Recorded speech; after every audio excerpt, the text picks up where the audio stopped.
बिस्मिल्लाहिर्रहमानिर्रहीम। Infertility doctor वकार भुट्टा YouTube channel से आपकी खिदमत में हाजिर हूँ। आज का जो हमारा टॉपिक है वो स्किन के हवाले से है।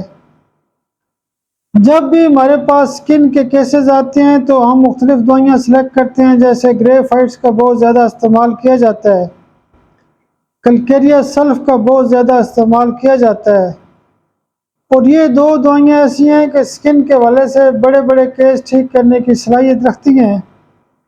लेकिन आज की वीडियो का मकसद ये था कि जब भी हमारे पास स्किन के केसेस आते हैं तो अगर हम उनको एक डोज एंथ्राक्सिनम CM में देते हैं तो स्किन के बहुत ज़्यादा ठीक केस होने की इसके अंदर सलाहियत मौजूद है। एंथ्राक्सिनम CM एक ऐसी मेडिसन है जिसके अंदर केसेस ठीक करने की सलाहियत मौजूद है।